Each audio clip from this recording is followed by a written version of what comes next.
Thanks so much. Thank you. Thank you. I hope you feel the same when it's over.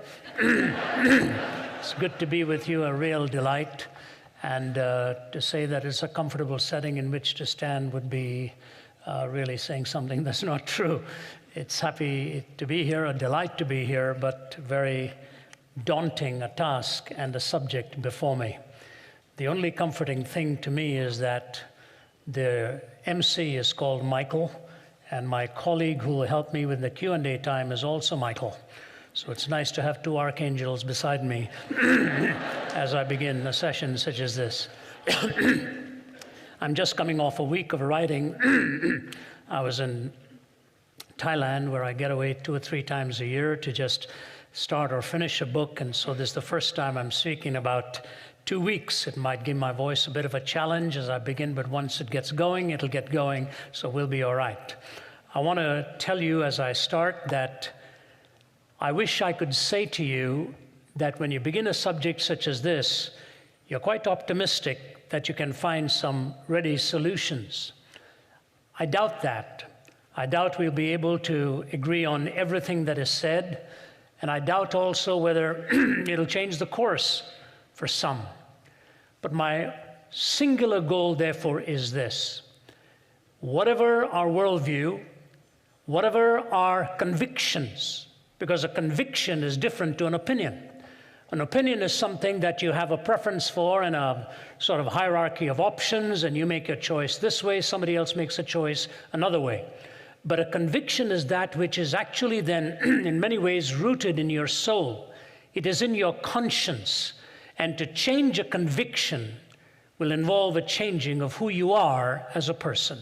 So we're really not talking about preferences or opinions. And so when two worldviews collide, when two convictions collide, the best thing that one can hope for is at least the cordiality with which we can disagree and the civility with which we can interact in the midst of that disagreement. It has been my calling in my life to be in different settings. As a matter of fact, very interestingly enough, I was given a very similar theme to speak at, of all places, in Abu Dhabi, in the United Arab Emirates, at Zayed University, just a few weeks ago.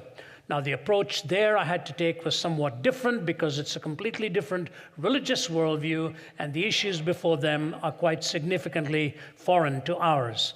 But to be given a hearing, to be given a kind of cordial listening to, and by the faculty and members of pretty senior levels in the country, and to be invited by the Sheikh was itself quite an honor. And we walked away as friends with the hopes of coming back and discussing issues. So it'll be a heavy subject on hand. Before I get into the weightiness of it, I'd like to read for you a little bit of a light-hearted story. It's called A Touching Story. As a bagpiper, I play many gigs. Recently, I was asked by a funeral director to play at a graveside service for a homeless man. He had no family or friends, so the service was to be at a pauper cemetery in the Kentucky backcountry. As I was not familiar with the backwoods, I got lost. I finally arrived an hour late and saw the funeral guy had evidently gone, and the hearse was nowhere in sight. There were only the diggers and crew left, and they were eating their lunch. I felt bad and apologized to the men for being late. I went to the side of the grave and looked down, and the vault lid was already in place. I didn't know what else to do, so I started to play. The workers put down their lunches and began to gather round. I played out my heart and soul for this man with no family and friends. I played like I'd never played before for this homeless man. And as I played Amazing Grace, the workers began to weep. They wept, I wept, we all wept together. When I finished, I packed up my bagpipes and started for my car. Though my head hung low, my heart was full. As I opened the door to my car, I heard one of the workers saying, "Never seen nothing like that before, and I've been putting in septic tanks for 20 years.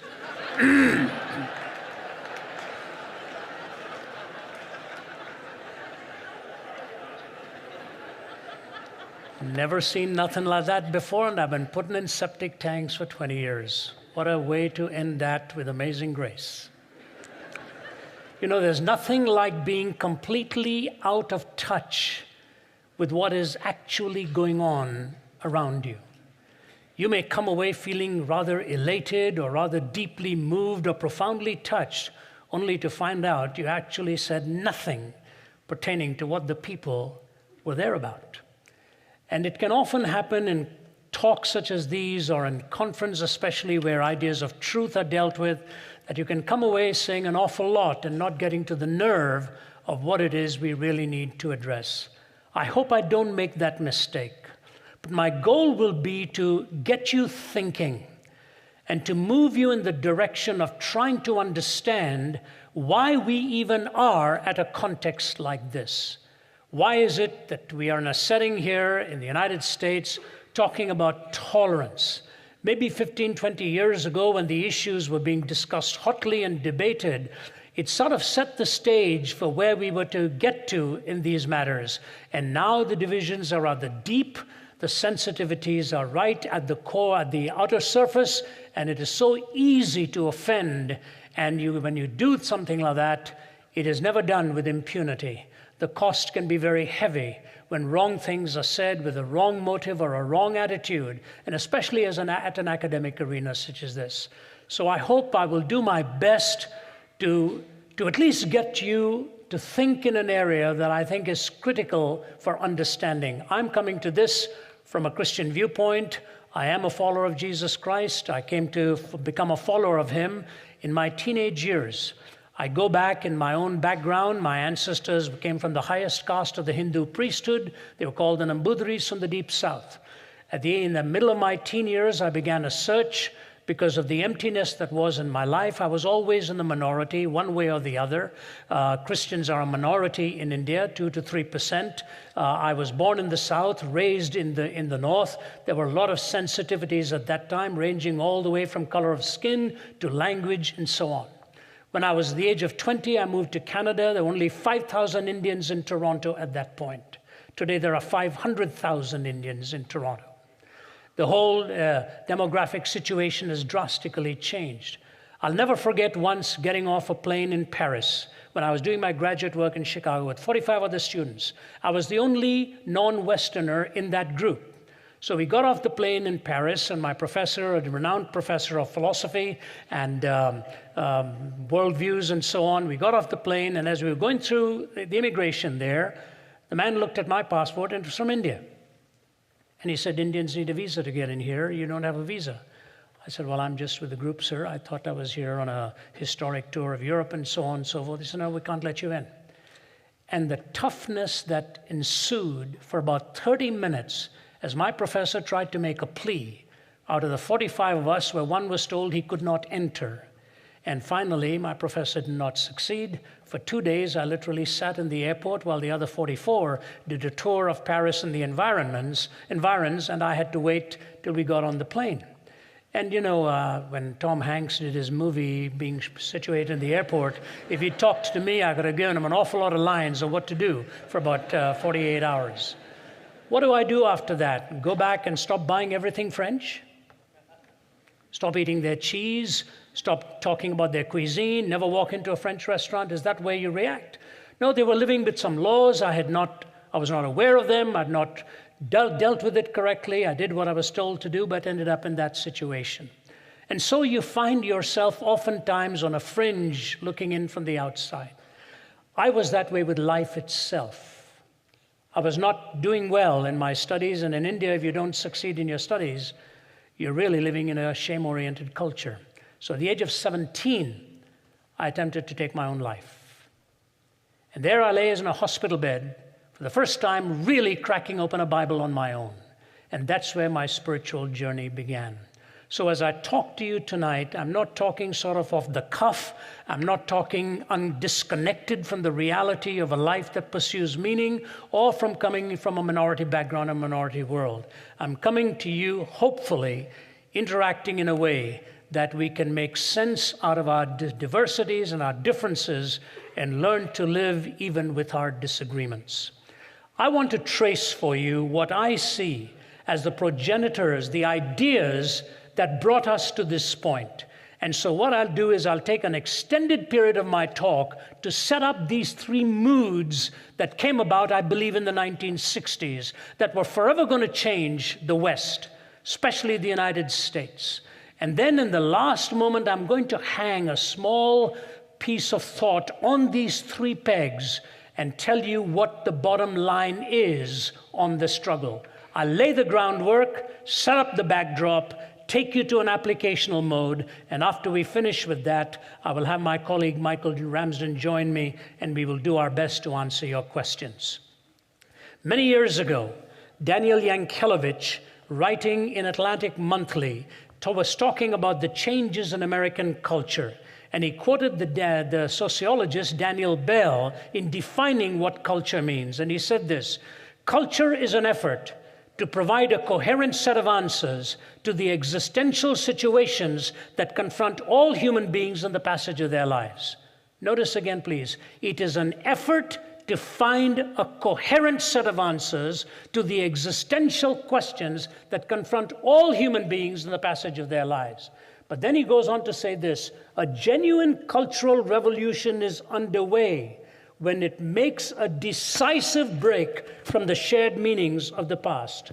When it makes a decisive break from the shared meanings of the past, particularly those which relate to the deepest questions of the purpose and nature of human life.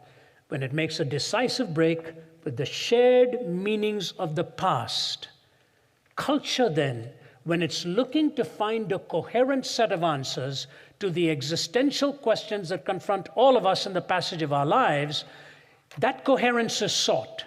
But it is assumed in that pursuit that we've got some shared meanings from the past. But a cultural revolution is underway when we make a decisive break from those shared meanings. And we made that break beginning in the 1960s. What were those breaks that were made? How did it all come about? The 3 moods that took effect. Number 1 was the mood called secularization. Secularization is the process by which religious ideas, institutions, and interpretations have lost their social significance. It is a process by which religious ideas, institutions, and interpretations have lost their social significance. And since I was relatively new to the West in the 60s, I remember the battles that were raging at that time. The Cultural Revolution underway. Although I was living in the city of Toronto, Canada then, I could just see all the upheavals that were taking place. The volatile issue of that time that was being discussed was really on the sanctity of life and whether the person had the right to abort a baby or not to abort a baby. But in the backdrop was this horrific thing of the Vietnam War. And the young people totally fed up with all that was going on, and the upheaval actually began. But religious ideas then were losing their social significance. How would you have witnessed that? If you'd had people on a platform discussing some social issue and you had a university president, you had a lawyer, you had a medical doctor, you had a homemaker, you had people, experts in counseling and psychology and physiology and all of that, and you put a minister in the midst of that panel, you could be sure that if it were a moral issue, the audience would have concluded that the minister was the most prejudiced of the group. That everyone else was rather objective in their worldviews and so on, that the minister came with rather an agenda and a prejudicial worldview. The problem that began then has lingered and it has gone on. And religious ideas, institutions, and interpretations in the West have been marginalized to a point, if not evicted, where they have lost their social significance. What happens when things like that take shape? I recall reading some poets and some philosophers and some journalists who were beginning to talk about the things that were underway.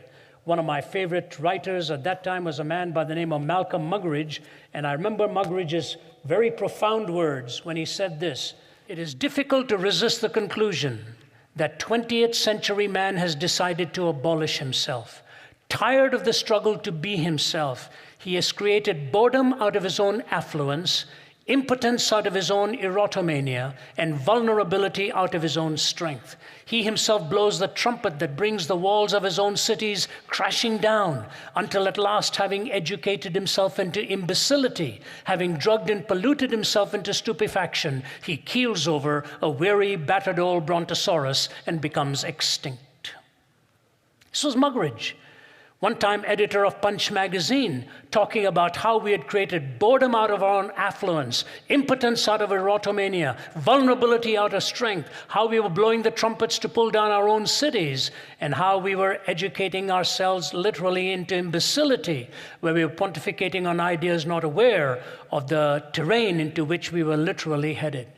I think it was Huxley himself who said that the dangers that lay ahead of us was that with the increase in knowledge in science and all of that, he said knowledge would become a deadly friend if we did not know where to lay the rules and how to draw the boundary lines for all of these things. It was the English journalist Steve Turner who put it in this way, talking about the 60s and 70s. We now believe in Marx, Freud, and Darwin. We believe everything is okay as long as you don't hurt anyone, to the best of your definition of hurt and to the best of your definition of knowledge. We believe in sex before, during, and after marriage. We believe in the therapy of sin. We believe that taboos are the only thing that are taboo. We believe that everything is getting better despite evidence to the contrary. The evidence must be investigated, and you can prove anything with evidence. We believe there's something in UFOs, horoscopes, and bent spoons. Jesus was a good man, just like Buddha, Muhammad, and ourselves. He was a good moral teacher, although we think some of his good morals were basically bad. We believe that all religions are basically the same, at least the ones that we read were. They all believe in love and goodness. They only differ on matters of creation, sin, heaven, hell, God, and salvation. We believe that after death comes the nothing, because when you ask the dead what happens, they say nothing. If death is not the end, and if the dead have lied, then it's compulsory heaven for all, excepting perhaps Hitler, Stalin, and Genghis Khan. We believe in Masters and Johnson. What's selected is average. What's average is normal. What's normal is actually good. We believe in total disarmament. We believe there are direct links between warfare and bloodshed. Americans should beat their guns into tractors, and the Russians will be sure to follow. We believe that man is essentially good. It's only his behavior that lets him down. This is the fault of society. Society is the fault of conditions. Conditions are the fault of society. We believe that each man must find the truth that is right for him, and reality will adapt accordingly. The universe will readjust. History will alter. We believe there is no absolute truth, except for the truth that there is no absolute truth. We believe in the rejection of creeds and the flowering of individual thought. And then he puts this as a postscript. If chance be the father of all flesh, disaster is his rainbow in the sky. And when you hear state of emergency, sniper kills 10, youths go looting, bomb blast school, it is but the sound of man worshiping his maker. If chance is the father of all flesh, disaster is his rainbow in the sky. And when you hear state of emergency, sniper kills 10, youths go looting, bomb blast school, it is but the sound of man worshiping his maker.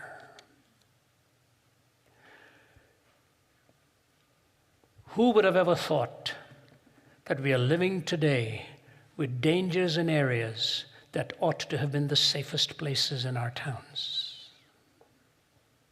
I remember being invited to Virginia Tech after that tragedy, to Colorado after the tragedy there and the shooting.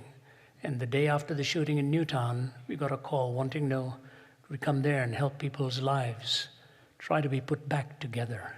If chance be the father of all flesh, that's the kind of worship you end up seeing expressed in such settings. What's the problem here? The problem, as I see, is not with secularization per se, because ultimately we really don't want a theocracy. We don't want a religious authority ruling the country. History is replete with pathetic examples of what happened when power was arrogated to those who, instead of representing God, started to play God.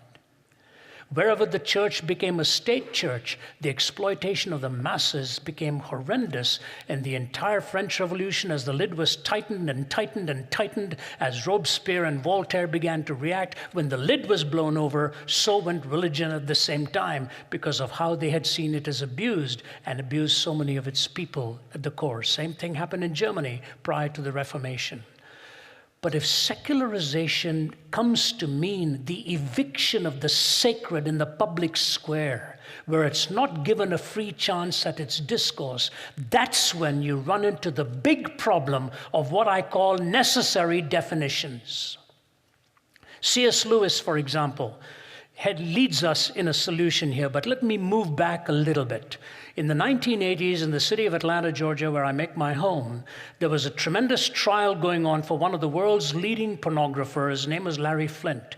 They said his stuff was so perverse that it actually made Playboy magazine stuff look tame. But Larry Flynt had a brilliant lawyer who had one goal in mind. He had a goal of erasing distinctions in the way he questioned the witnesses.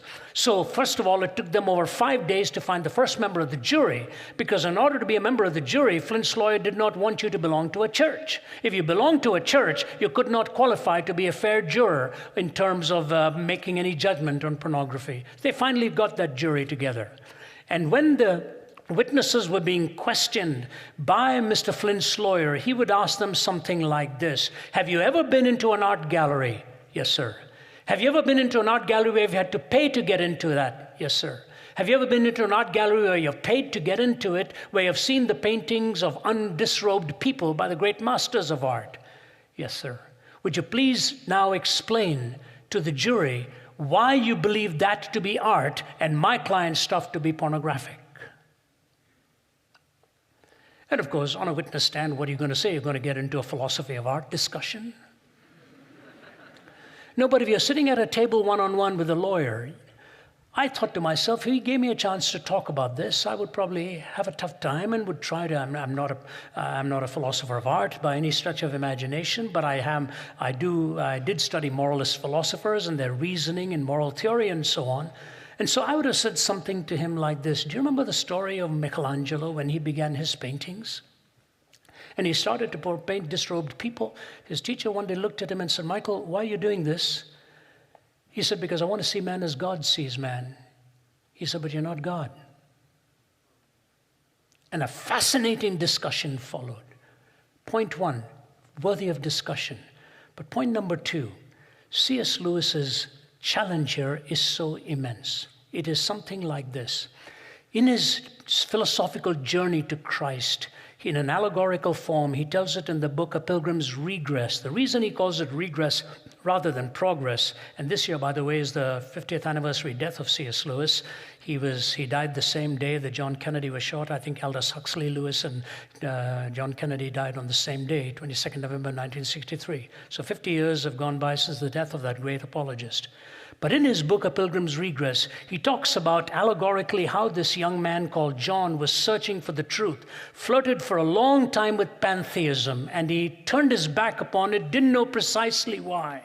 Came to humanism and atheism and the spirit of the age. Something made him terribly uncomfortable. It was only after he found his life in Christ, he said, he took a regressive journey because he had the answers for why it was he had turned away from the other options that were given to him. But at this point in his book, A Pilgrim's Regress, he's in a mountain called the Spirit of the Age, and he's sitting in front of the Neronic stare of he who heads up that mountain, staring down at its occupants, and Lewis pictures himself handcuffed, which is quite fascinating that a man in total liberty is actually allegorically portraying himself as handcuffed, enslaved. And the waiter comes representing the spirit of the age and serves him his breakfast, and he takes a drink of the milk and comments on how nourishing, nutritious it is. And when he finishes commenting on that, the waiter says, "You just call it nutritious, nourishing milk. All it is the secretion of a cow, isn't it? Like urine, milk. One is a secretion, is another secretion." John says, "I didn't know how to respond to this kind of nonsense that was coming, but I just let go." And he said, "Then I made the mistake of commenting on the nutritiousness of the eggs." He said, "Then you should have heard the analogy, and I won't repeat it for you." But as those analogies were drawn, and Lewis is sort of now squirming, having taken those eggs into his system and the milk into his system, and the waiter goes away, and then he says this, reason came riding on a horse and rescued me and said, you lie because you don't know the difference between what nature's meant for nourishment and what nature has meant for garbage. You don't know the difference between what nature's meant for nourishment and what nature has meant for refuse. You see, the man or the woman in front of the lens of a camera, whose body is being used purely to try to titillate the imagination or the fanciful thoughts of a man or woman in front of you there, in order to provoke just the baser instincts and ultimately leave you unsatisfied and insatiable, because what they are pandering to you is not a person. What they are enslaving you to is a feeling that no one person can ultimately satisfy. They are creating you in a hunger. The imagination is assaulted to the degree that no one human being has the capacity to fulfill this kind of a longing. And somebody in front of that camera ought to say, sir, don't do this to me. But ladies and gentlemen, here I think is the tragedy when secularism with a capital S has evicted everything that is sacred and made a free-for-all grab for sensation and feeling alone. It will ultimately eradicate a sense of shame within a culture. Shame is a desperately needed sensation when things are wrong deep within you. Do you know psychiatrists are dealing with the possibility of a medication for post-traumatic stress disorder for those who come back from the battlefield, to give them this morning after pill to help them to erase all the memory of all the trauma they went through? One of their greatest challenges, what if a rapist decides to take it the morning after a rape? What happens to the medication then to dispense it to somebody who can consider to commit criminal acts and yet at the same time want to eradicate the entire memory? Ladies and gentlemen, I want to tell you, you show me a man or a woman or a culture without shame, and I will show you monstrosity in its making. I met a young man in Malaysia who had just escaped from Saddam Hussein's army. He had lunch with my wife and myself. He told me he was taught to do two things in Saddam's army. Number one, to build false passports, and number two, to kill without feelings. He said, I've become an animal. I have become an animal. How to kill without feelings. Secularization can ultimately eradicate shame. Secondly, the idea of pluralization. Pluralization is also a good thing. We must have a plurality of sounds, languages, cuisines, options, and ideas.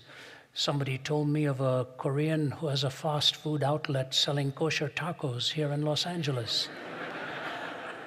You talk about a born capitalist. He knows exactly what he's doing. When I arrived in Canada, there was only one Indian restaurant in Toronto, and that was a fake. When I sat down there, I said, this boy's either never been there or he thinks we've never been there. This is not Indian food. People often ask me why Indians die young, and I say because God needs the chefs for the marriage supper of the Lamb, so he's taking the Indians up first. You know, a mouthful of Indian food is the closest thing to ecstasy you will ever find. And so I go in there. I love the pluralistic society. I'm a product of a pluralistic culture. If Canada hadn't opened its doors to me and my family, there would never have been the possibilities that we have now enjoyed. Pluralization, defined ideologically, is where there's a competing number of worldviews available to its members and no one worldview is dominant. The important thing to know is that if that is the case, and it ought to be the case, it is very legitimate, but at the same time, if pluralism or pluralization is extrapolated to mean relativism, then we are on a deadly course again. I don't often tell this anymore. In the early days I did, so if it's familiar to some of you, you'll have to forgive me for it. But years ago when I was first starting out, I was in California, not far from here, and I was speaking at an open forum, presenting various ideas. And one professor from one of the nearby universities came up to me at the end of a talk with a packed auditorium. And he said to me, "So you're presenting a defense of Christianity?" I said, "Yeah." He said, "I'd like you to give a talk one night this week on why you are not a Hindu." So an American gentleman. I said, "Why do you want me to do that?" He said, "Because I've become a Hindu." I said, "So you want me to talk to you in front of the whole auditorium on why I'm not a Hindu?" He said, "No, I'll bring my whole class and we'll take you on." He was baiting me. I didn't bite. So I said, "You know, sir, I don't like to do things like that." I tried to cheer him up a bit. I said, "When you throw mud at others, not only do you lose a lot of ground, you're bound to get your hands dirty as well." He didn't think that was very funny. So he just looked at me and said, "Are you going to do it or not?" I said, "I tell you what, I'll make a deal with you. On the final night, I'm presenting my total defense of why I believe Jesus Christ is who he claimed to be. You bring your students and they can tear me apart then." It's all right, have it your way, I'll bring them. So he brought them and he sat, and I had to avoid looking in his direction because his body language is totally distracting me from my subject on hand. And at the end of it, he came up to me and he said to me, he said, "You know what?" He said, "You don't understand Hinduism." I said, "I don't?" He said, "No." He said, "No, you don't." He said, "If you understood it, you would never have said the things that you did about the kind of logic they use and this and that and all of that." I said, "I was basically talking about the logic of the law of non-contradiction and so on. Why do you even talk about my lack of understanding in it?" I said, "Look, I'm not trying to impress your students. Let's go out and have a bite. You pay, I'll pray, we'll have lunch. Let's go." So he said, "All right." And he said, "Can I bring the professor of psychology with me?" I said, "Is he going to study us or is he going to have a discussion with us?" He said, "No, I want a witness there." I said, "Okay." So he sat down, and while the psychologist and I enjoyed our meal, this boy hadn't put a morsel in his mouth. He'd just taken all the placemats from our table and every other table, and he was drawing out his argument. He was the professor of philosophy at the institution, fine American gentleman, and then he was drawing out this basic idea. He said, "Mr. Zacharias," he said, "there are two types of logic." Actually, that is wrong. There are many more, but you don't stop a person that soon. He said, there are two types of logic. He said, there is the either-or logic. The either-or logic. Either this or that. It's the law of non-contradiction. Either this proposition or not this proposition. And that is a Western way of thinking. I said, "No, it is not." He said, "Yes, it is." I said, "No, it's not." He said, "Yes, it is." I said, "No, it's not." He said, "Who are you to tell me no, it's not?" I said, "All right, continue." He said, "And then there is the dialectical system, a la Karl Marx, to try to find the classless society, not the owner or the employee, but you find both of them in that classless society, a la Hegel. The thesis spawns a antithesis, and you bring together for a synthesis, from a thesis to an antithesis to a synthesis. And that's how history moves in the dialectic. What Hegel had in his ideationalism, Marx took in his material theory, and he's giving me all this big talk, It's the both-and system. It's not either or. And he said, it's an Eastern way of thinking. I said, "No, it is not." He said, "Yes, it is." I said, "No, it's not." He said, "Yes, it is." I said, "No, it's not." He said, "Why do you say these things?" So he went on to say, he said, "You see, Ravi, in the Eastern way of thinking, contradictions are not a problem. You can take two mutually exclusive statements and accept both of them. Your problem is you are studying philosophy like a Westerner with the either-or rather than an Easterner with the both-and. If you studied Eastern philosophy with the both-and, the contradictions wouldn't bother you. We'd all be believing the same thing." I said, "Are you finished now?" "Please have your lunch, sir," I said. "Enjoy it." I said, "I have only one question for you. What you're telling me is when I'm studying worldviews, I either use the both-and system or nothing else. Is that right?" I either use the both-and logic or nothing else. Is that right? The fork was to his mouth. He puts it down and he says, "The either-or does seem to emerge, doesn't it?" I said, "Yes, sir. In fact, I got some shocking news for you. Even in India, we look both ways before we cross the street. It's either the bus or me, not both of us." I have a Hindu convert friend who's now my brother-in-law. He started laughing halfway through this argument. He said, that's why you're the apologist and I'm now a pastor. He actually used to be a nuclear physicist. He's a pastor now. He said, you see, if he'd said that to me, I would have said, there's both and all that you cracked up it to be. Why can't I use both the both and the either or? Why do I have just to use the both and? Same idea. I said, you see, sir, what you've got wrong is this. Eastern philosophy also subscribes to the law of non-contradiction. What do you think Islam is all about if it didn't subscribe to the law of non-contradiction? I said, Shankaracharya, the greatest Hindu exponent who followed the Vedas, firmly believed in the law of non-contradiction. Gautama Buddha was born a Hindu and renounced that and moved into Buddhist philosophy to create his own Buddhist philosophy. Why, if the both and could occur? Why did he move in that direction? See, ladies and gentlemen, contradiction is a very serious thing in ideas. It is ultimately deadly in life. You live in a contradictory way to philosophy, to truth, and you will find you'd pay the price in it. Listen to G.K. Chesterton in one of his writings.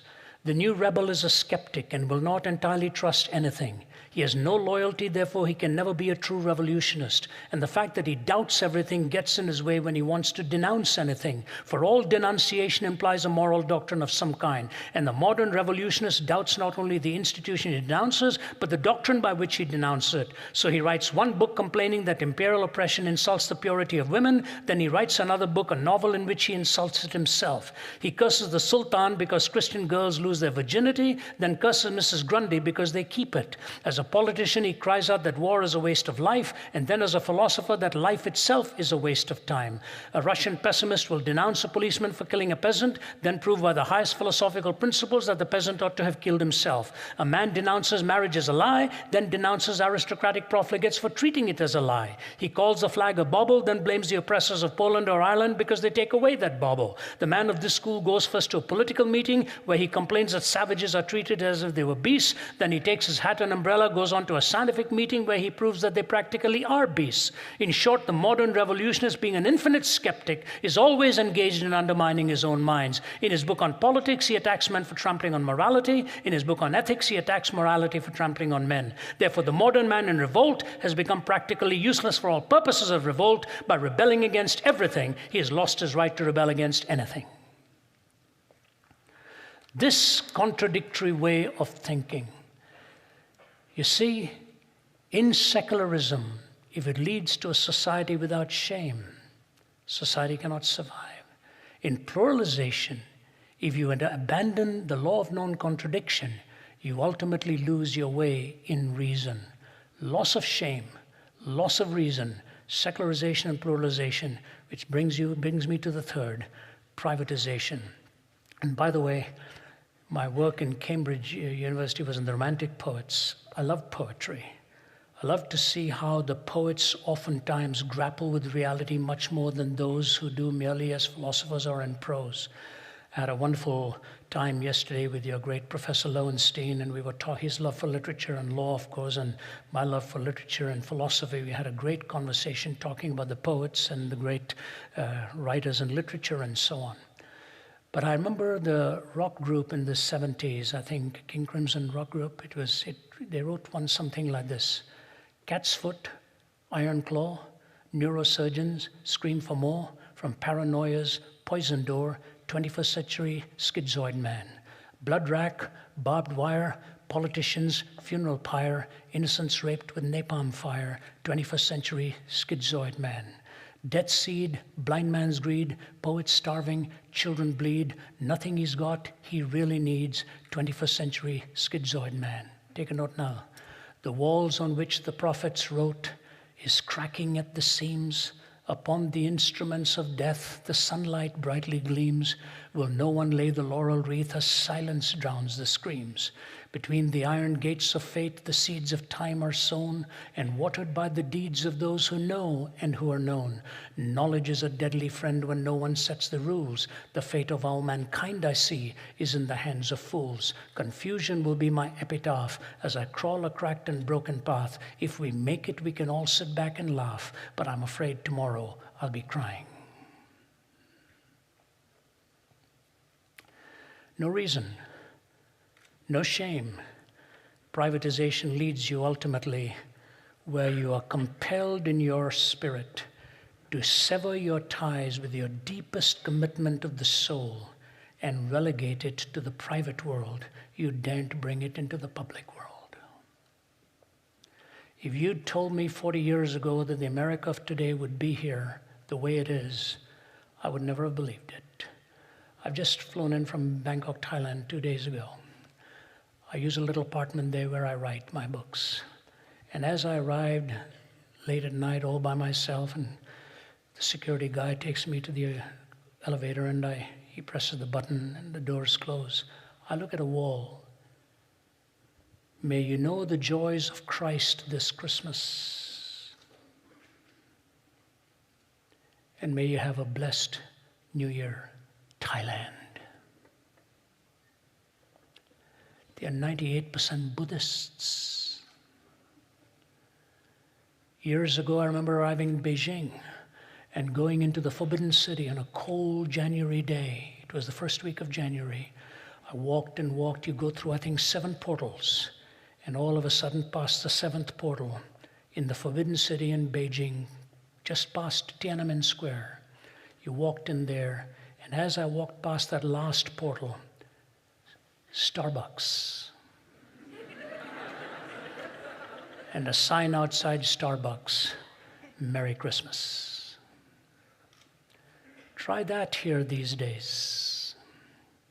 You can walk through Kuala Lumpur, Singapore, Delhi, in the malls, and hear the carols.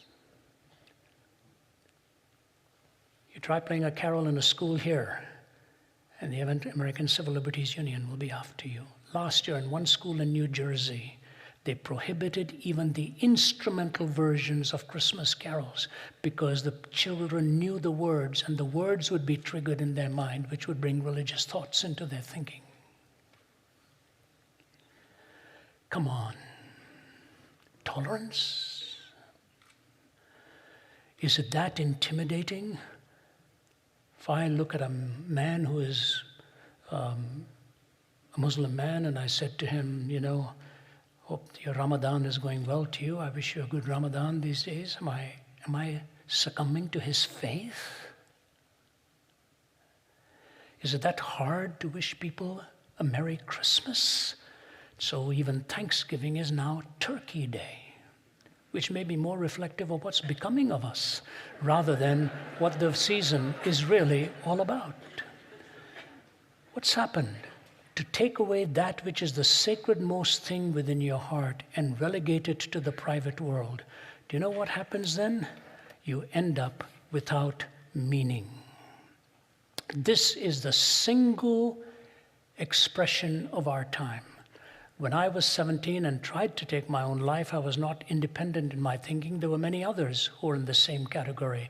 And I traveled through the campuses all over the globe, and I find young people coming and telling me the same thing, struggling with meaning, trying to make sense out of it. This morning I had 45 minutes with a man who's a complete skeptic. It doesn't all make sense, says he. It doesn't all make sense. In the spiritual world, in the world of your faith and your belief, your connectedness in the deepest confines of your soul, if they are relegated only to the private, it is an amputation and breaks away your connection with meaning. Secularization, no shame. Pluralization, no reason. Privatization, no meaning. Can I take the consequences and anchor it for you now? It is this. Cultures ultimately reduce themselves to 3 forms of manifestation on moral issues. Based on this backdrop, three forms. I want you to follow me carefully. The words are big, but the ideas will become clear. I think Paul Tillich was the first one who talked about in these terms. There are 3 kinds of culture: theonomous, heteronymous, and autonomous. Theonomous, not a theocracy. Theos meaning God, nomos meaning law. The idea in a theonomous culture is that God's law is so self-evident within the human heart that there are some imperatives within you that find a consensus in society. That's God's law in you. The nomos, the law of the theos, God, is so ingrained in your soul that there is an emerging consensus within society of certain norms that everyone agrees in are noble, or the opposite of them being evil and not to be pursued. If there is a culture today that comes close to a theonomous culture, I would say it is India. They refer to themselves in Hindi as dharti ke aadmi, the people of the soil. Their music talks about it, their lyricists talk about it, their poetry talks about it. The values that the culture tries to hold on to, principally respect for the parents, love for the children, the transmission from generation to generation, the closeness of the family tie, all of those values they consider ingrained within them. They say it's deep within them. There's a theonomous nature to it. It's not identical, but it's close to a theonomous culture. But then you get a heteronomous culture. What is a heteronomous culture? Heteros meaning different, nomos law, a different law, where there are two distinct sets in operation. There's the controlling few and the masses down here. In secular terminology, Marxism is a heteronomous culture, where the handful at the top dictate everything for the masses below. In religious terms, Islam functions as a heteronomous culture. Either the ulama or the imam or whoever, the dictates are given to you from above, and the masses are then told to follow along. There is a heteronomy to it. The law comes from above, dictated to the masses, whether you want to do it or not. And then there's an autonomous culture. The autonomous culture, autos meaning self, nomos meaning law. You're a self-law. You're a law unto yourself. You follow your individual autonomy. America would not fit into a theonomous culture. It would not fit into a heteronomous culture by definition. We pride ourselves in the fact that we are an autonomous culture. So here's the question. If we are an autonomous culture, do we respect the autonomy of each individual? If I respect the person who disagrees with me and wants to live a totally materialistic life, ought not that compliment to be returned and give me the privilege of having my autonomy and my choice to follow God and my choice to follow where I believe the truth has led? Autonomous cultures pride themselves in being self-driven and individually driven. But I'll tell you what, there are some questions that bait the hook. Will turn the questions towards people like me or others, force us to answer it under the guise of an autonomous culture.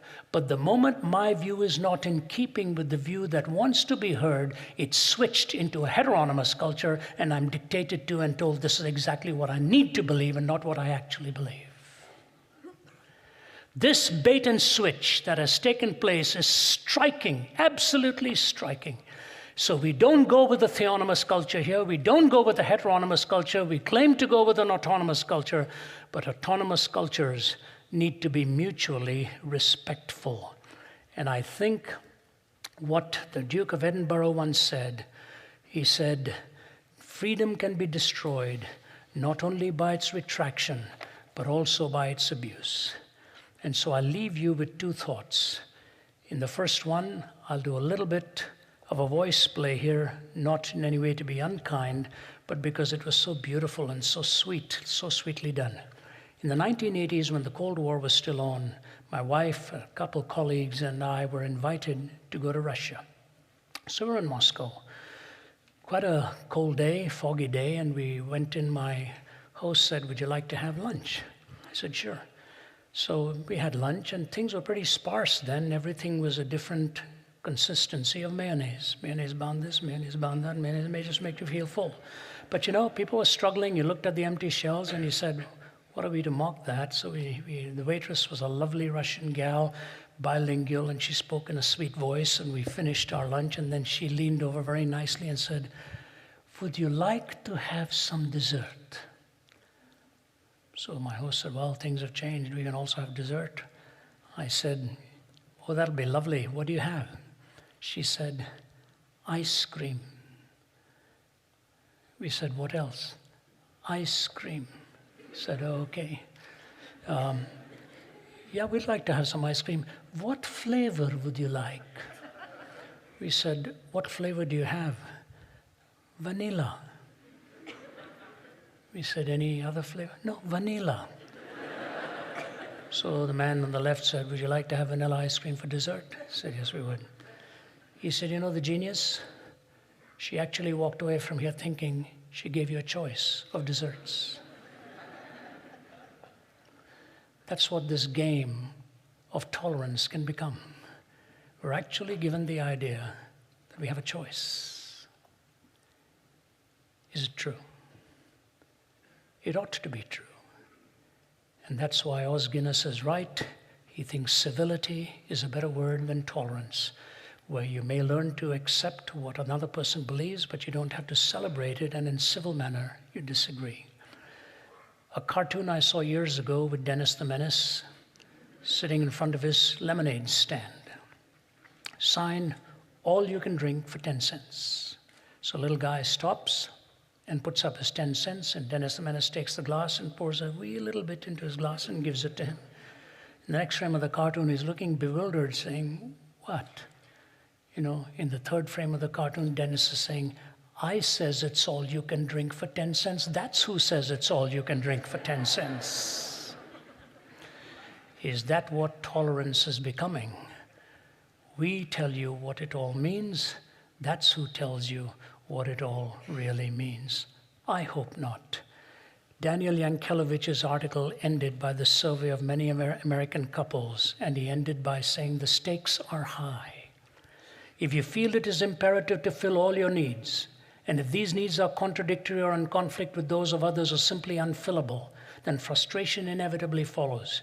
To Abby and to Mark as well, self-fulfillment means having a career, having a career and marriage and children and sexual freedom and autonomy and being liberal and having money and choosing nonconformity and insisting on social justice and enjoying city life and country living and simplicity and graciousness and reading and good friends and on and on. But the individual is not truly fulfilled by becoming ever more autonomous. Indeed, to move too far in this direction is to risk psychosis, the ultimate form of autonomy. The injunction that to find oneself, one must lose oneself, contains the truth any seeker of self-fulfillment needs to grasp. The injunction that to find oneself, one must lose oneself, contains the truth any seeker of self-fulfillment needs to grasp. I could have saved him millions of dollars of research if he'd read the Gospel of John. That if any man come unto me, can deny himself, take up his cross, and follow me. There was a man in Pakistan, a medical doctor, who became a devout follower of Jesus Christ. We were telling our stories to each other. I said to him, what happened? He told me the long story from whence he had come, what happened, and the transformation that happened in his life when he began to follow Christ. He said, Ravi Ji, a respectful term within our language. This gentleman's from Pakistan, so he spoke Hindi, Urdu, and all of that. He said, Ravi Ji, I was a hostile skeptic. I hated anything about anyone that claimed the truth. He said, in the closing sentence of this message that I had to listen to because my wife took me there, the man speaking said, in surrendering, you win. In dying, you live. In surrendering, you win. In dying, you live. Christ invites us to ultimately die to ourselves, to find out the beauty of the real self he has made in you and me, and make that beautiful person who learns to live even in a contrary society, shining a light in a dark world. If you told me at the age of 17 that that would be my calling in life, I would never have believed it.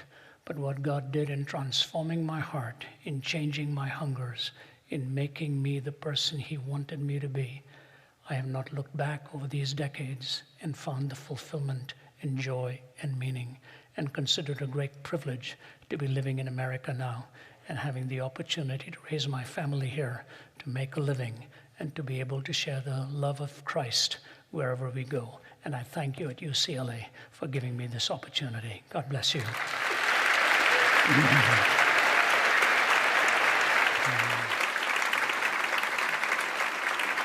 At this time, Dr. Zacharias, would you like to introduce Dr. Ramsden? It's a real honor for me to have Michael Ramsden come all the way from Oxford. He just landed about 1:30 this afternoon. Michael is a professor there and my colleague at work. He heads up our work all across Europe. When I first met him, he was in his early 20s. He remained in his early 20s for many years after that because we never quite knew when the years were changing. Michael is one of the most gifted communicators in the world today. I mean that. He's a man with immense intellect, an extraordinary sense of humor, married to his wife Anne with 4 beautiful children. And Michael has his family in Oxford and travels the globe with me, hither and yon. And as he travels, he's speaking at many times to the European Parliament, many times to the House of Lords members and so on. He did his PhD work at the University of Sheffield in international monetary law and actually lectured in philosophy at Sheffield for some time too. Our friendship goes back over many, many years now, and we've been working together for about 15 to 16 years. And I just wanted Michael to come and join us. That gives me a break in the Q&A time. We will alternate these. You will enjoy listening to him. Actually, he should have been doing the speaking, and I should have come afterwards. He's better looking than I am, not for long, but he will be like that for some time. Come on in, Michael. Yeah.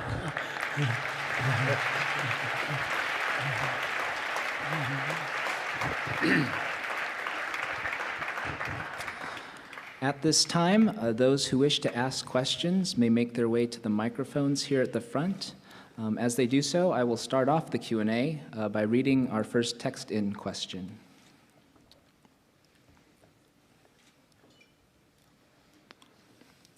This question is for Dr. Zacharias.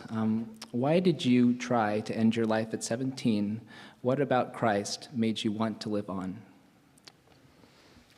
Can I do it from here? The microphone's on right here, right? Okay. I told the story in my book, Walking from East to West. It was one of the most difficult books I ever wrote because I wrote it as really my own personal journey. My dad, highly placed individual in the government of India and the Home Ministry, very successful. He was a tough man, tough-tempered, tough in every sense of the term. Extremely disciplined to have gotten to where he did. He'd done his work in industrial relations at the University of Nottingham, came back quite highly placed and influential. And out of us 5 brothers and sisters, I was the most underperforming individual. I never made it through anything. I lived for 2 things. I lived for the cricket field. I lived for the tennis court. I want to play cricket. I dreamed about cricket, I drooled about cricket, I imagined cricket, and now here am I all these years, having left India 4 decades ago, I still dream about cricket. I enjoy the game so much. It's a beautiful game, really a beautiful game. With the result, I concentrated very little on my studies. My life could be described as punctuated failure. That's what it was, punctuated failure. And in my book, I tell the story one day of taking the most severe thrashing from my dad. It's the way they knew how to do it. It was the time and culture in which they felt this is how they change you. I'm not blaming him. I'm just telling you it's the way it was.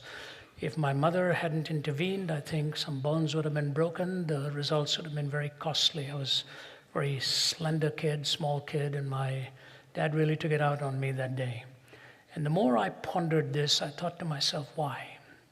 What's all this about anyway? You know, if you don't like the way you feel, why do you want to keep on feeling? And if I could describe it in one sentence, I really didn't want to feel anymore. Because what I felt, I didn't like. And I took from the science labs some poisons and tried to end it all. Very, very nearly succeeded. I mentioned the fact that in India this happens quite often. My closest friend had doused himself with kerosene and burned himself to death because he had not succeeded in the exam. We live with that tension. Things are slightly changed, but the most suicide-rich time of the year is when the results are out at universities. When I came to know Christ, I wanted to put life together. There are 4 questions in life for all of us: origin, meaning, morality, and destiny. Where do I come from? What gives life meaning? How do I differentiate between good and bad? What happens to a human being when he or she dies? Origin, meaning, morality, and destiny. You have to find answers that are correspondingly true to each of these questions, and all put together, it has to cohere. There has to be coherence in this. There has to be a skin that pulls it all together. In reading John's Gospel, I couldn't read it actually. The gentleman who brought the Bible to me lives about 10 miles from here, but he himself is very close to the end of his life. I wanted so much to bring him here. I spoke to him on the phone about 2 months ago. He said, please let me come, but his situation is so weak right now. And he often said to me, on the phone he said to me that day, just after Christmas, he said, sometimes I think I came into this world just to be able to give you a Bible. Just to be able to give you a Bible. And that transformed my life as I walked out of there. John chapter 14 was read to me. Jesus said, because I live, you shall live also. If I can take a tail ender to this, Jesus said, because I live, you shall live also. I knew it wasn't biological life. I trusted in him with the little prayer that I prayed and walked out of there and followed up with it with men and women who could teach me the scriptures, and life changed. One by one, the rest of the family, including my father, mother, all became followers of Christ. Even though we'd come from a priestly background, we'd lost the message of Christ somewhere along the way. When my mother died in her 50s, my dad asked me if I would preach at her funeral in Toronto. I struggled with it. Then he said at the graveside, he said, son, what would you want to put on her gravestone? I said, add the verse that she first read to me without even knowing what it meant. So he put John 14:19. Jesus said, because I live, you shall live also. That was in 1974. In the 1990s, my wife and I, my wife's from Canada, went into Delhi. She said, can I see your grandmother's grave? You talk so much about remembering as a little boy going to that funeral. I said, honey, I don't know if you can find it. I tracked it down, went to the only Christian cemetery in Delhi, went to the registrar, found the register, tracked it down, found out I was only 9 years old in the mid-50s when she had passed away. Walked over to the plot, there was nothing visible. I hired a gardener with a shovel. I said, I'll be happy to pay you. Please dig this soil and find the stone. So he's digging and digging and digging, and all of a sudden he strikes a stone. So he's gently moving it away, pouring water, moving it away, pouring water. And all of a sudden the words begin to emerge.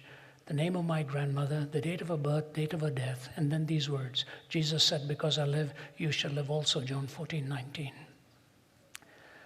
The verse that brought me to him, that's on my mother's grave, was originally put on my grandmother's grave about something about which none of us as a family actually knew. The threads all came together. When Jesus came into my life, he didn't change what I did, merely he changed what I want to do. And I must tell you, because my father, if he were here, would tell me, he passed away, he said, tell him this truth too. I left from the bottom of the class to the top of the class after I came to know Christ and never left the top. Prior to that, my father used to say, center forward in football and fullback in studies. He never said that afterwards, so that's part of the story, yeah.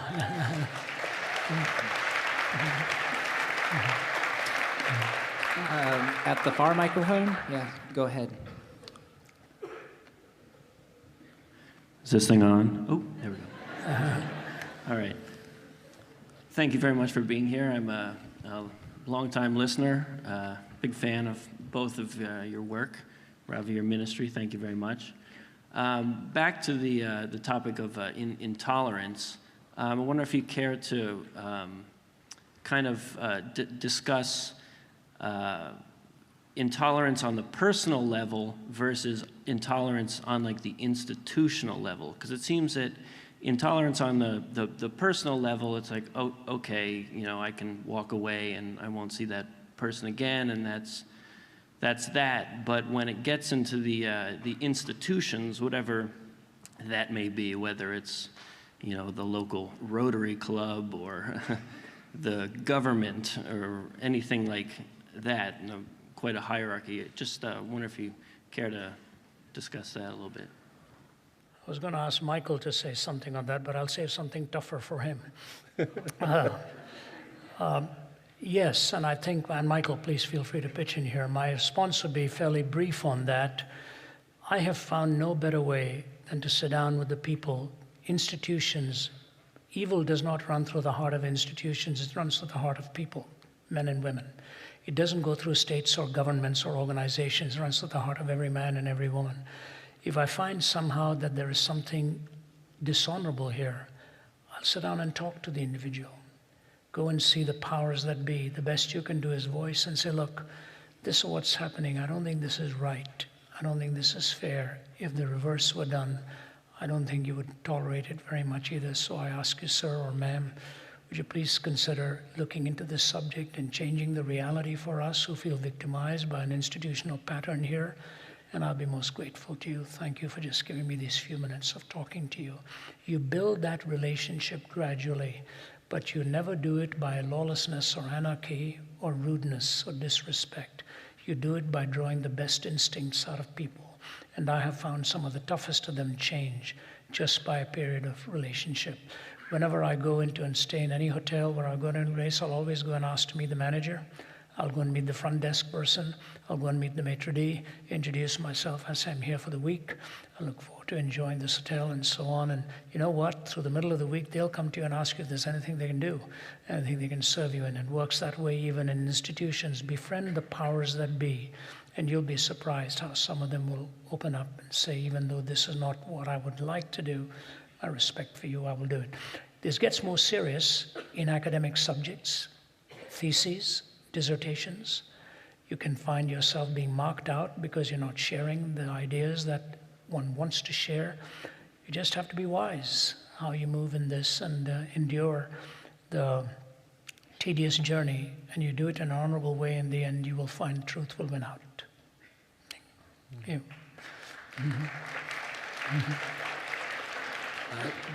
Dr. Ramsden, would you have anything to add? I mean, I may have been interpreting your question slightly differently, but when it comes to tolerance at an institutional level, I think, I know certainly in Europe we've got ourselves in a little bit of a confusion here. I got a letter from the British Home Office, which is it used to be called the Home Office, which deals with justice. Part of its things in the British political system, it looks after the police force, it looks after the law courts. And they used to have a little motto that said, building a free, just, and tolerant society. And I can remember the first time seeing that logo thinking, I have a feeling that only 2 out of these 3 are possible. And let me just explain to you what I mean by that. The word tolerance has come to be defined today, we're not quite sure exactly what it means. Either it means, well, we just accept and agree with everybody. But historically, that wouldn't be right. In the past, when you talked about tolerating someone, the first thing you're assuming is you disagree with them. Because you don't tolerate what you agree with, right? I mean, if you agree with someone, you're not tolerating them, you're agreeing with them. But if you disagree with them, then you're actually passing judgment. No, I think what you're saying is wrong, and that could be morally or intellectually or whatever way. But you feel that it's important for you to allow that other position, even though you personally disagree with it. But when you talk about justice, and justice being upheld and enforced in a society, you're not normally asking for tolerance to be exercised. So in a rape case that's argued before a judge, for a judge to rule at the end of the rape case, well, we caught the guy and he's definitely guilty, but, you know, we just have to tolerate these kinds of things. They just happen. And we've had laws against rape for hundreds of years, and we've never eradicated it, so we just have to learn to deal with it. At that point, we have it would seem to me, a contradiction potentially there, which I think most people would instantly react against. The other problem we also have with tolerance is most of us think of it positively today. Tolerance is a good thing, even though most of us actually define it negatively. So, I mean, I'm only in LA just for a very short time. So I arrive this afternoon, I leave tomorrow morning, and then I'm going to Cairo, which will probably be my last speaking engagement this year. And so just imagine you hear that I'm just briefly in town, you come to me and say, Michael, you're only in LA just for a few hours and would like to extend some hospitality to you. Let me take you to the very best restaurant here in LA. And obviously for that kind of invitation, I'd extend my sleeping hours beyond. It's now 5 a.m. in England. I mean, I'll be happy to actually we can have breakfast together. And I accept your kind invitation. And the next morning, you hear me talking to a friend of yours. You're standing behind me, I can't see you. And your friend says to me, I hear someone took you out to LA's nicest restaurant last night. Did you enjoy meeting them? And I say, yeah, they were tolerable. If you heard that, would you be happy? They say, did you enjoy the food? And I say, I could tolerate it. It's very interesting. We talk about tolerance, but I know very few people in this world who want to be tolerated, but I know a lot of people who want to be respected. But here's the key thing, because I said the idea of tolerance, freedom, and justice, maybe only two of those are possible. I'm not sure, in that sense, our common acceptance of the definition of tolerance today is even compatible with freedom. In the sense that if that is the way we're now going to take tolerance, we just simply accept what anyone says, we need to understand, therefore, that's also the end of all free society and all free discussion. Because you cannot tolerate someone and disagree with them. Because at the point of disagreement, if it just does mean acceptance, you're no longer tolerating them. But you can respect someone and disagree with them. And since the means by which we find to be able to disagree with one another over certain issues becomes foundational to all civilized society, I'm wondering whether at times, rather than having huge debates about what tolerance is or isn't, we should begin to ask what actually does it mean to treat other people with respect. Because I desperately want to live in a society where we learn to respect one another as individuals, even though we may disagree at certain at the level of ideas. There you go, I'm going to sleep now.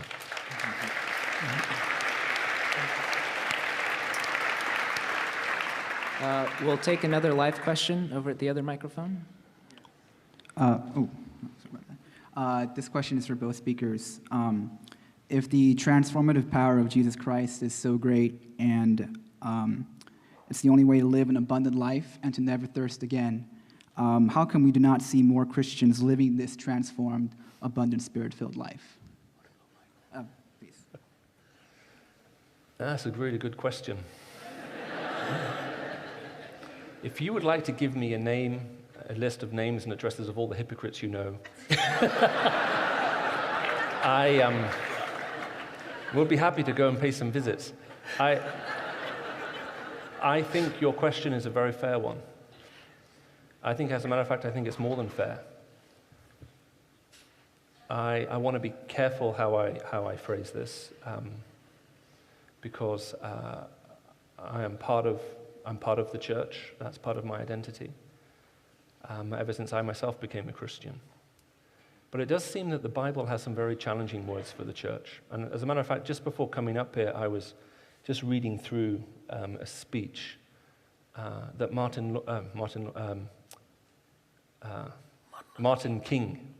Dr. Martin Luther King gave. Is that right? That's right. And sorry, I'm in America, right? So I'm in the right country. Just checking. And when he was put in prison, he very famously wrote a letter from prison, which is a very impressive letter to read, his letter from Birmingham jail. All the more impressive when you remember he wrote that letter from memory. And I always knew he was a political activist, and I knew various things about him. I had no idea how well read he was. And you can always tell something about someone when they're writing a letter and they're making reference both to philosophy and to law and to theology. And he does it so well. But part of his letter, and I think it's something that needs to be heard today, is he says, we're living in America where the church is espousing one thing with its lips, but it's not living it with its life. He says, and therefore, he says, we are breeding a generation of people who've absolutely lost faith in the church, many of them losing faith in America as a country. And he shudders to think of the violence it may hold and the division it may cause in the United States of America as it went forward from that point. And he ends his letter with the words along the lines of, and now God's judgment rests on the church as never before. And I pray it may raise up in this decisive hour, and its voice may be heard. And what's more importantly, that it may actually live the moral values which it espouses. And so I think there has to be a challenge, and I think the Scripture is very challenging to Christians about the way in which we live, and the means by which we live, and the values by which we live.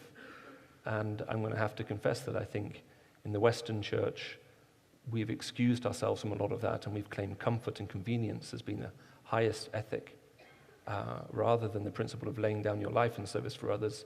We're expecting everyone to lay down their lives in service to us, and that can't possibly be right.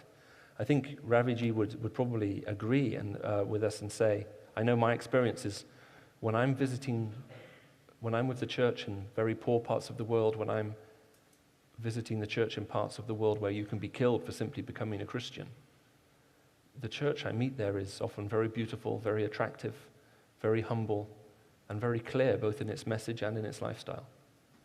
But our affluence seems to have choked the purity of that message.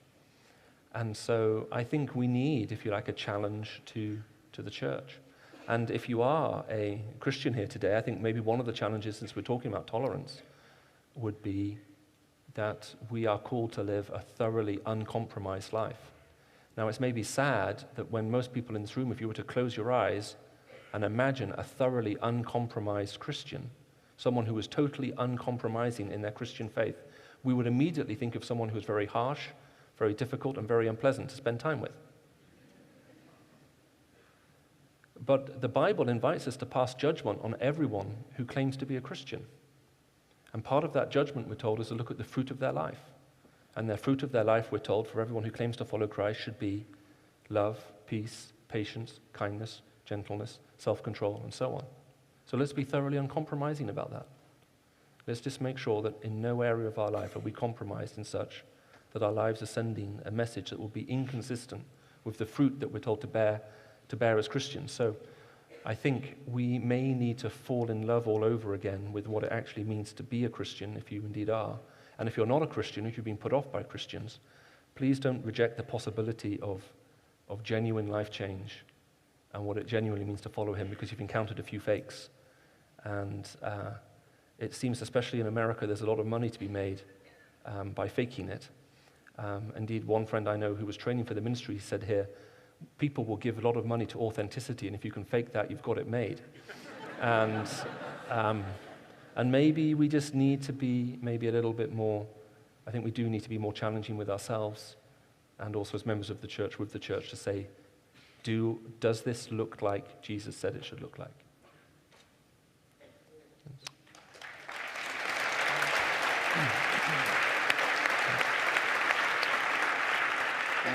We have a lot of people lined up at the microphone, so I think we'll just try to keep things moving and answer as many questions as we can. Over at the other microphone. Great. Well, I'd first like to thank both of you. I came here today on a whim, and I'm certainly glad I did. So this question is focusing on Dr. Zacharias' talk today, but you're both certainly welcome to answer. As I understand it, and I hope that this hasn't been too reductionist of me, you've noticed three main trends, those focusing on secularism, pluralism, and privatization. And the one that I find particularly interesting is the role between secularism and a loss of shame in society and the implications that could have. Where I guess I see the most tenuous link is the possibility of totally secular societies or a faithless society still having a shame culture, still having a moral basis from some other foundation of moral understanding.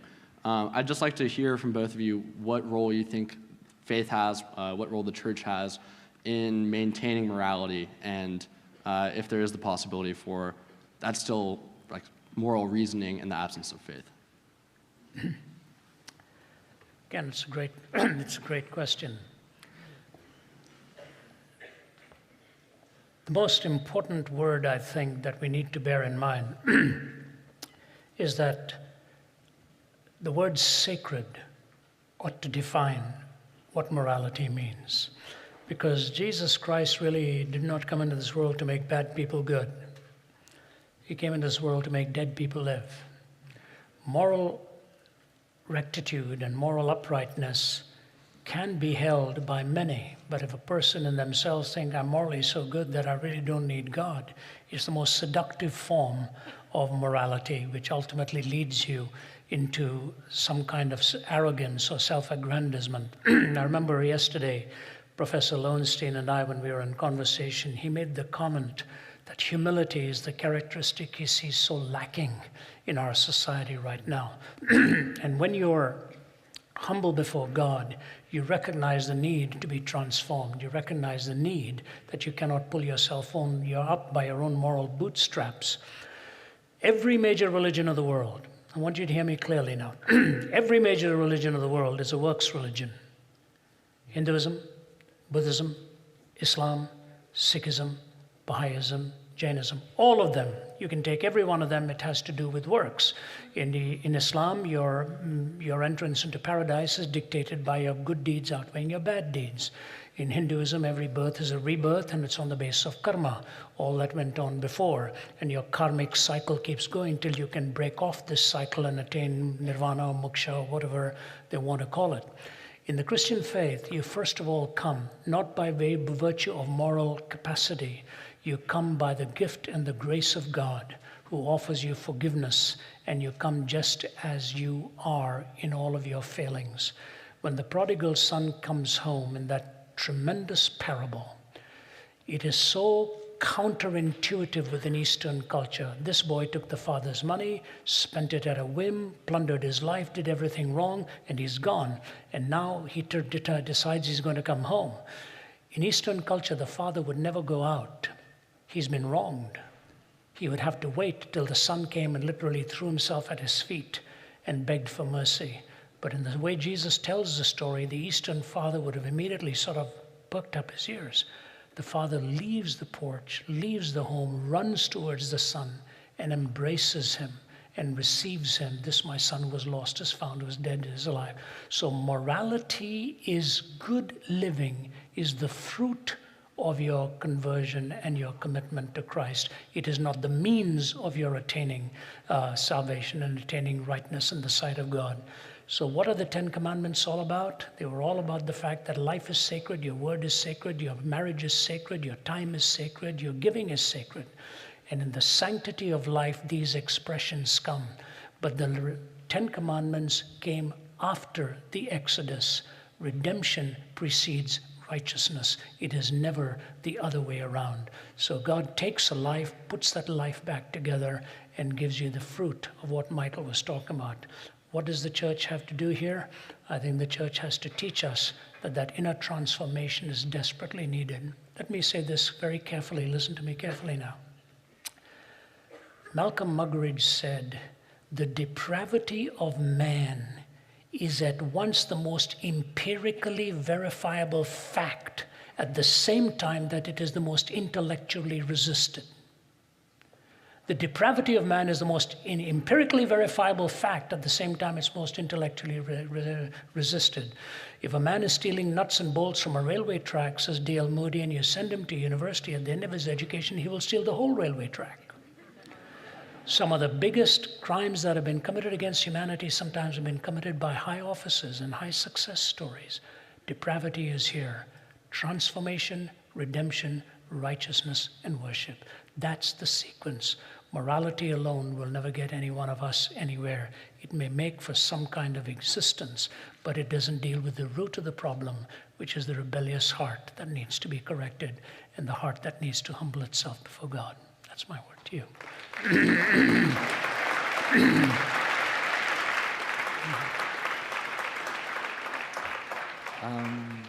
Dr. Ramsden, a word or?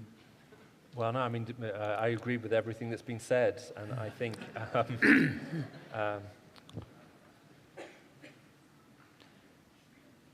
when morality is used, especially in a legislative manner to enforce conformity, we've often missed the point.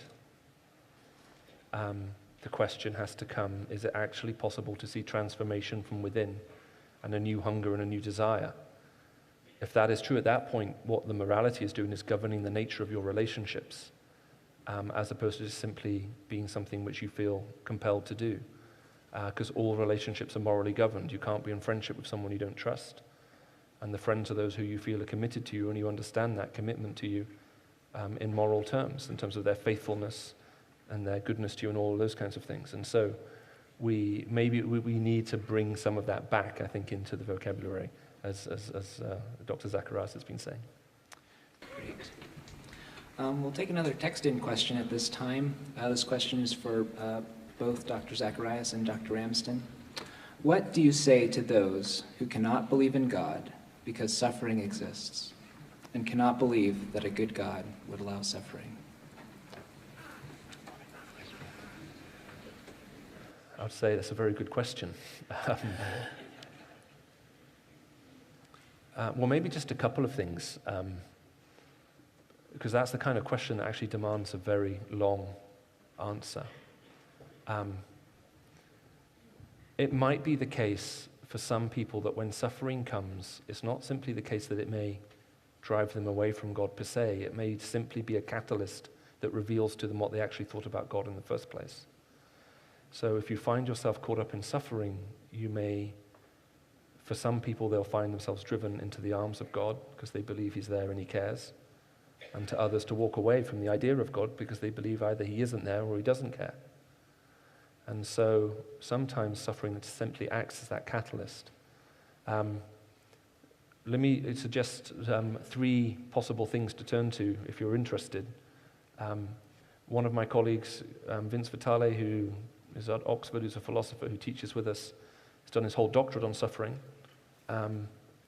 And he gave a very brilliant talk on the nature of suffering at Oxford University, in quite a hostile setting, and handled Q&A. It's available online, and I'm sure if you got in contact with our ministry at RZIM.org, we could give you the link.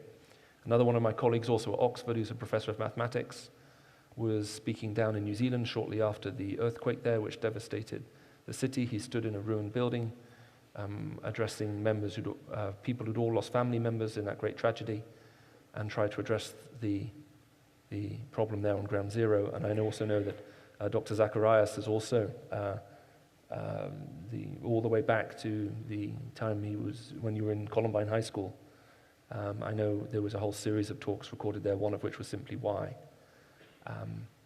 So I think I'll try to say 2 things. I'd like to try to say that there's some hope, not just simply existentially in terms of finding comfort with God, but maybe even coming to know that there is God through it. And if you're interested, that question itself probably deserves a much longer answer that could simply be stated here. And if that is your question, you happen to be here, I'm sure we'll be happy to put you in contact with the resources. I think we can make you a promise and say if you're not a Christian and you are wrestling with this issue, then we would like to give you those resources for free. If you are a Christian and you want those resources, you may be tempted to have a small crisis of faith right now.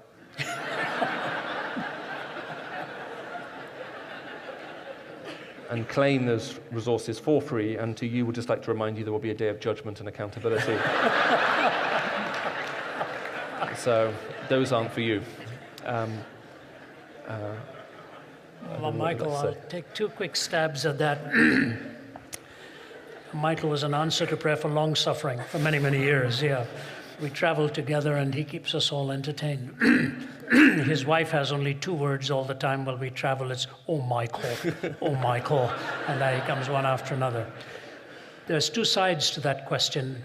Let me just defang it philosophically and then move quickly to the application. Vince and I are in the process of writing a book together on this. He's just sent me an outline. So that's what I was doing actually last week, Bangkok Take, doing my 3-chapter share of that. Philosophically, it's often, of course, put in tandem with evil. Suffering, evil. Suffering, evil. Why does God even allow evil? And I've often responded that it's very critical to understand the nature of the question. Because when we say there's evil, we assume there's good. When we say there's good, we assume there's a moral law on the basis of which to differentiate between good and evil. When we assume a moral law, we assume a moral lawgiver. Because without the moral lawgiver, there's no moral law. Without the moral law, there's no good. Without good, there's no evil. The question actually ends up hoisting itself on its own petard, as it were. It doesn't know how to defend itself. But here's the killer point of that argument. Somebody may say, why do you need a moral lawgiver to have a moral law? And the answer is very clear in this. Every question raised about evil and suffering is either raised by a person or about a person, which means personal worth is essential to the question. Intrinsic worth is essential to the question. And in a naturalistic framework, you cannot have intrinsic worth. You've got extrinsic worth. It's conveyed to you. You're just a radar blip on the radar screen of time. You just happen to be here. But if you're a person created in the image of God with intrinsic worth, then the question indeed is reflective of the value that you give to personhood. So two things, the reality of good and the intrinsic worth of a person are essential to the question. If the question is to be taken seriously, those two assumptions need to be made, which the Christian makes. But the 2 points of application I want to make is this. You know, I've lived with serious back problems. That's why it's easier for me to stand also, not just keep seated. With 2 metal rods in my back and 8 screws bolting me down from L3 to S1 from a back injury that I suffered. I've had perfect health in every other way. 40 years of travel, I've never had an upset stomach in 40 years in 70 different countries. No issues of any kind. Those things don't bother me. Yeah, I was raised on the streets of Delhi. My mother said he ate everything, and nothing ever bothered him. There was a kind of place where if you went to eat and you spit in the sink afterwards, somebody would tell you, if you went to a distinguished restaurant and did that, what would they tell you? You would tell them, I did go there, and they told me if I wanted to do that, to come here. So this is the kind of food we ended up eating in those kind of settings. Now, what I want to say is this. Through pain, through enduring pain for 27 years, constant pain for 27 years, with 3 herniated discs and stenosis, pain going down your leg, you can easily say, Lord, you've called me to travel. You've called me to do this. Why did you give me a body such as this? I have learned what Annie Johnston Flint said, who lived with cancer, blindness, arthritis of the rheumatoid kind, and she was orphaned. He giveth more grace when the burdens grow greater. He sendeth more strength when the labors increase. To added affliction he addeth his mercy. To multiplied trials his multiplied peace. When we have exhausted our store of endurance, when our strength has failed ere the day is half done, when we reach the end of our hoarded resources, our Father's full giving has only begun. His love has no limit, his grace has no measure, his power has no boundaries known unto men. For out of his infinite riches in Jesus he giveth and giveth and giveth again. God sustains you. God empowers you. God enables you, and you draw closer through many of those times of agony. And the one thought I leave with you is this. There's a young gal in Georgia by the name of Ashlyn Blocker. She was featured in a Google picture this last week, and I think Katie Couric is interviewing the parents again. When the baby was born, the mother realized something was wrong because the baby didn't cry. The doctors never diagnosed anything. Everything was fine, till they found out she had CIPA, congenital insensitivity to pain with anhidrosis. She doesn't feel any pain. No pain whatsoever. She could step on a nail, she could put a hand on a burner and not know that her hand is being burned. The mother ended her last interview, the last time I saw when the little gal was only about 10 or 12. She said, every night I go to bed saying, God, please give my little girl the ability to feel pain. In our finite world, if pain is an indicator of something that is wrong and gets us to seek the reality of finding help, is it impossible in the infinite mind of God to use the agency of pain through which to draw us and to bring us to the ultimate corrective? The greatest pain is ultimately that of the soul and the separation from God. So he is able to sustain you both in the physical and emotional struggles and in the deepest pain of all, that spiritual alienation. I'll leave that with you.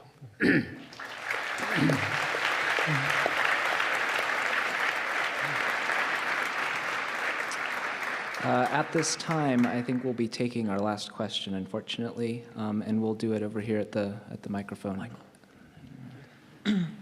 Hello again, Ravi G. Super job. 2 thumbs up. This question is not for Ravi G, the scholar, or for the lecturer or the academician. This question is for Ravi G, the man of God. And I'm a firm believer in prayer. I just want to know if you would pray for my 2 brothers, Darren and Gray, that they would come to know Jesus Christ as Lord and Savior. I will do that. You catch me immediately afterwards. Give me the name. We'll have a couple of minutes, and we'll do that. Thank you. God bless. Thank you. Yeah.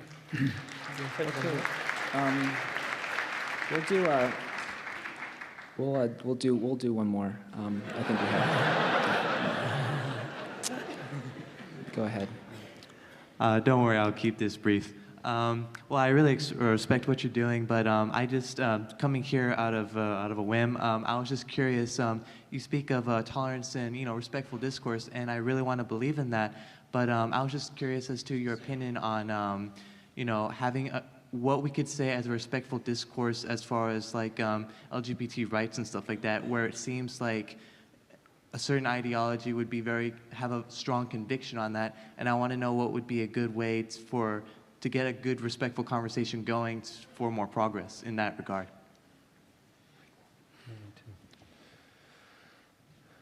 I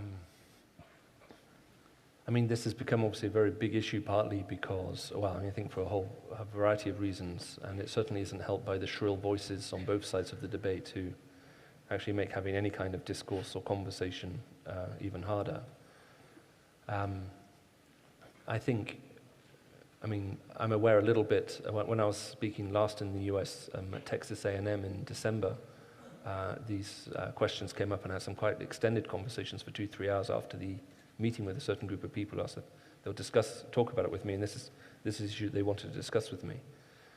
And I think the question which American society has before it right now is twofold. One, who informs the moral convictions of a society, and where do they come from?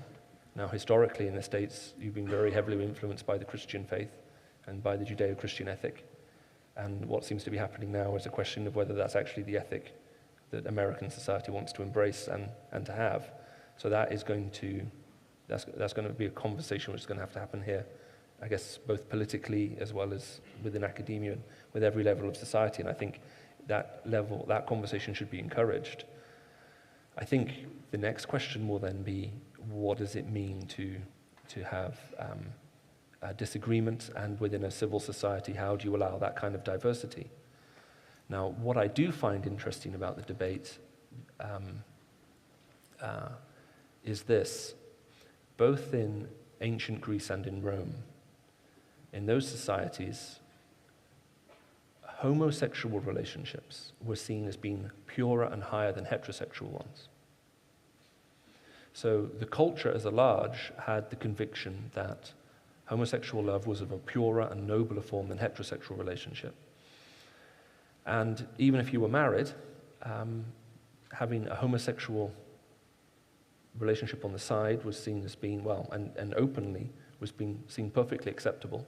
And in some cases, some of the leaders in those societies would have been openly gay, and would have been applauded for it. What I do find interesting, however, is both in ancient Greece and in Rome, there was never any debate about changing the meaning of marriage, for example. So marriage was still classically understood. But even though homosexual relationships were viewed, as I say, as being on a more noble plane. So where I find the debate more concerning is using legislative force to start changing the meaning of words in the dictionary. That is something I find more concerning, and history doesn't seem to tell a very happy story of any society that resorts to legislative force to start rewriting the meaning of words. So I'm wondering if there are ways for this conversation to happen in a way that will take place, in a way that will allow as I say, people to be able to say on both sides what they actually believe and where they think they may be wrong, and then to find a way as a society to live that together. In Europe, we're having similar types of debates, and it's getting complicated. In France and in Germany, there have been debates about how much surgery should be allowed within a gay couple to allow them to have babies and to actually conceive if they're both men, because the technology is there now, but obviously it's very expensive to do that. Should that be permitted or not? And should the taxpayer have to pay for it? And you can imagine these kinds of debates are the kinds of debates that raise a very high temperature in the room. So I think if there's anything that can be done that will both defuse the temperature but also allow an actual discussion of the fundamental issues which are involved, I think they become very important. Another one of our colleagues, Os Guinness, I know in the book that Dr. Ravi referred to earlier, which talks about what we mean by civil society and freedom, I think has some very pertinent things to say into that particular issue and debate, and I feel comfortable with everything that he says there, and I would recommend it to be read. I don't know if there's much more that you would want to say. I'd like to answer that, and Michael, if I may make a closing statement at that time and then turn it back to you.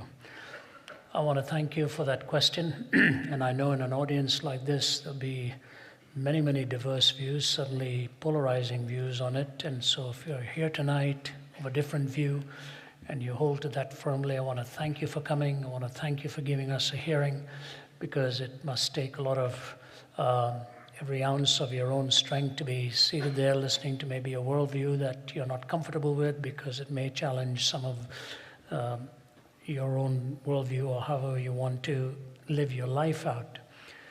I make a plea in a couple of directions along with what Michael, our team is based in about 10 countries, and we cover a lot of territory here with politicians, with business people, with academics, and politicians are beside themselves. They really have no answers. One of the political leaders in Africa put his arm in mine after I'd finished addressing the presidents there. He said, our cumulative wisdom is unable to meet the daunting challenges of our time. Our cumulative wisdom is unable to meet the daunting challenges of our time. But I want to say this, what we saw on the fiscal cliff is minor compared to what we would see in an amoral cliff if we ever get to the top there. It'll be the devastation of so much. We go in many hostile settings, many inimical settings. I go in places where I've literally had to have armed guards who are there in case anything happens. I've always made a plea in the following way. The Christian view of marriage that Michael and I would hold is very different to the Islamic view of marriage. In the Quran, polygamy is provided for and allowed for.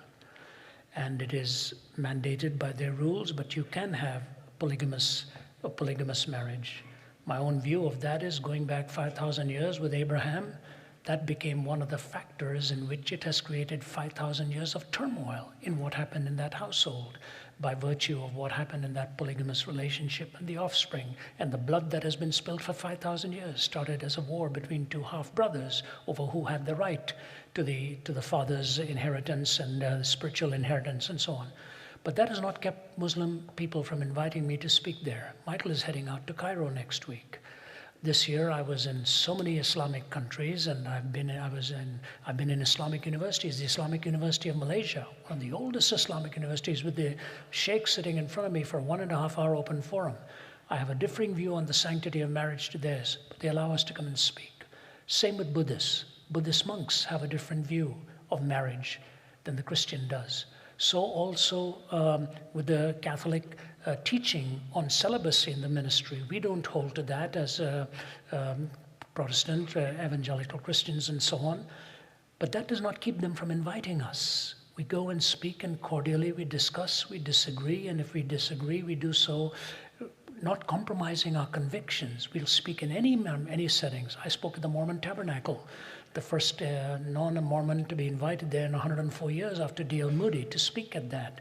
I don't hold to their view of marriage and so on. We well know that, but we respectfully deal with that. So my plea with the skeptic in these matters is, can we not still talk?